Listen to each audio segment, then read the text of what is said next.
ಸ್ವಾದ ರುಚಿ ಚಾನಲ್ಗೆ ಎಲ್ಲರಿಗೂ ಸ್ವಾಗತ ಸುಸ್ವಾಗತ. ಇವತ್ತು ನಿಮಗೆಲ್ರಿಗೂ ಹುಳಿಯಾದ ಹಾಗೂ ಖಾರವಾದ ಮಾವಿನಕಾಯಿ ಚಿತ್ರಾನ್ನ ಮಾಡೋದು ತೋರಿಸ್ತಾ ಇದ್ದೀನಿ. ನಮ್ಮ ಗಿಡದಲ್ಲೇ ಬಿಟ್ಟಿರೋ ಮಾವಿನಕಾಯಿ ಕಿತ್ಕೊಂಬಂದು ನಾನು ಇಟ್ಕೊಂಡಿದ್ದೀನಿ ನೋಡಿ. ಅದು ಕಿತ್ತಾಗ ಎಷ್ಟು ಫ್ರೆಶ್ ಇರುತ್ತೆ ಅಂತಂದರೆ ಅದರಲ್ಲಿ ಒಂಥರ ನಸರು ಬರ್ತಾ ಇರುತ್ತೆ. ಅದನ್ನೆಲ್ಲ ನಾವೇನು ಮಾಡಬೇಕು, ಕ್ಲೀನಾಗಿ ನೀರಲ್ಲಿ ತೊಳ್ಕೊಬೇಕು. ಇಲ್ಲ ಅಂತಂದರೆ ಅದು ಕಹಿ ಬರುತ್ತೆ. ನಾನು ಏನೇ ಮಾಡಬೇಕಾದ್ರೂ ಅವಾಗ ತಾನೇ ಗಿಡದಲ್ಲಿ ಕಿತ್ಕೊಂಬಂದು ನಾನು ಮಾಡ್ತೀನಿ. ಈ ಸೀಸನ್ ಆಗಿರೋದ್ರಿಂದ ಮಾವಿನಕಾಯಿ ಆಗೋದ್ಮೇಲೆ ಆ ಚಾನ್ಸ್ ಇರಲ್ಲ ನೋಡಿ. ಪ್ರತಿಯೊಂದು ಮಾವಿನಕಾಯಿನೂ ತೊಳೆದಿಟ್ಕೊಂಡೆ. ಹಾಗೆ ಅದನ್ನು ಒರೆಸ್ಕೊಳ್ಳಬೇಕು. ನೀರಿದ್ದರೆ ತುರಿಯೋದಕ್ಕೆ ಸ್ವಲ್ಪ ಕಷ್ಟ ಆಗುತ್ತೆ. ಸೊ ಅದಕ್ಕೆ ಮಾವಿನಕಾಯಿ ಚಿತ್ರಾನ್ನಕ್ಕೆ ಏನು ಬೇಕು ಅಂದರೆ, ಒಂದು ಮಾವಿನಕಾಯಿ ತೊಗೊಂಡಿದ್ದೀನಿ, ಅದನ್ನು ತುರಿದಿಟ್ಕೊಂಡಿದ್ದೀನಿ. ಮತ್ತು ಸ್ವಲ್ಪ ಕರ್ಬೇವಿನ ಸೊಪ್ಪು, ಹಸಿಮೆಣಸಿನ್ಕಾಯಿ ಮತ್ತು ಕೊತ್ತಂಬರಿ ಸೊಪ್ಪು, ಇದಿಷ್ಟನ್ನು ನಾನು ಕಟ್ ಮಾಡಿ ರೆಡಿಯಾಗಿ ಇಟ್ಕೊಂಡಿದ್ದೀನಿ.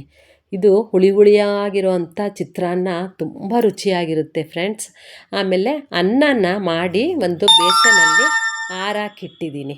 ಆರಬೇಕು, ಅದು ಬಿಸಿನಲ್ಲಿ ಕಲಿಸ್ಕೋಬಾರ್ದು. ಮತ್ತು ಕಡಲೆಬೀಜ, ಉದ್ದಿನಬೇಳೆ, ಕಡಲೆಬೇಳೆ, ಸಾಸಿವೆ, ಸ್ವಲ್ಪ ಅರಿಶಿನ ಇಟ್ಕೊಂಡಿದ್ದೀನಿ. ಮತ್ತು ಒಂದು ಬಾಣಲೆಯಲ್ಲಿ ರಿಫೈನ್ಡ್ ಆಯಿಲ್ ಹಾಕ್ಕೊಂಡಿದ್ದೀನಿ. 2-3 ಚಮಚ ನಾನು ಎಣ್ಣೆ ಹಾಕ್ಕೊಂಡಿದ್ದೀನಿ.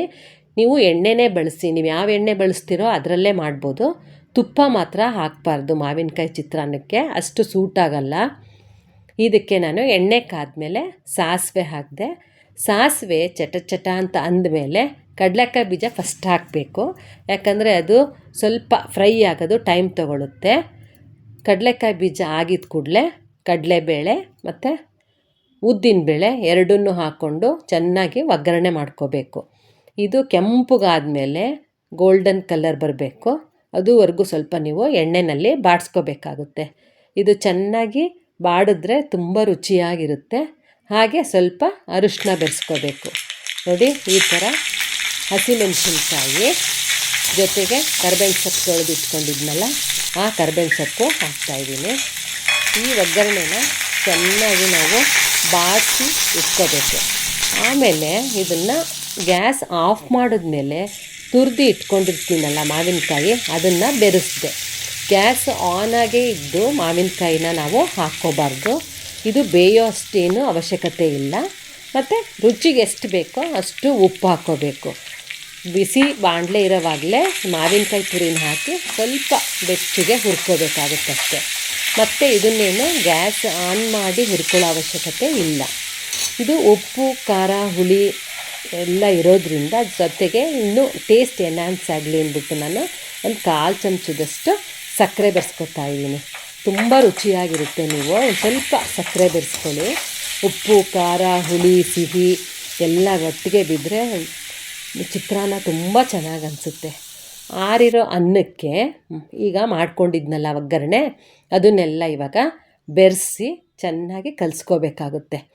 ಸೊ ನಾನು ಆರಕ್ಕೆ ಹಾಕಿದ್ದೆ ಒಂದು ಬೇಸನಲ್ಲಿ ಅನ್ನ, ಅದಕ್ಕೆ ಈ ಒಗ್ಗರಣೆನೆಲ್ಲ ಹಾಕಿ ಇವಾಗ ನಾನು ಕಲಿಸ್ಕೊತಾ ಇದ್ದೀನಿ. ನೀವು ಬೇಕಾದರೆ ಇನ್ನೊಂದು ಸ್ವಲ್ಪ ಉಪ್ಪು ಬೆರೆಸ್ಕೋಬೇಕಾಗುತ್ತೆ. ಸ್ವಲ್ಪ ಟೇಸ್ಟ್ ನೋಡಿ, ನಿಮ್ಮ ಇಚ್ಛೆ ಏನನ್ಸುತ್ತೆ ಆ ಥರ ನೀವು ಉಪ್ಪನ್ನು ಇನ್ನೊಂದು ಸ್ವಲ್ಪ ಆ್ಯಡ್ ಮಾಡ್ಕೋಬೋದು. ನಾನಿವಾಗ ಹಾಕಿರೋದು ಕರೆಕ್ಟಾಗಿದೆ, ಹಾಗಾಗಿ ನಾನು ಮತ್ತೆ ಹಾಕಕ್ಕೆ ಹೋಗಲಿಲ್ಲ. ಇದಕ್ಕೆ ಕೊತ್ತಂಬರಿ ಸೊಪ್ಪನ್ನು ಇವಾಗ ಬೆರೆಸ್ತಾ ಇದ್ದೀನಿ.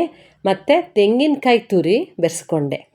ನೀವು ಒಣಗಿದ ಕೊಬ್ಬರಿ ಬೇಕಾದರೂ ಇದಕ್ಕೆ ಹಾಕ್ಕೋಬೋದು, ಏನು ತೊಂದರೆ ಆಗಲ್ಲ.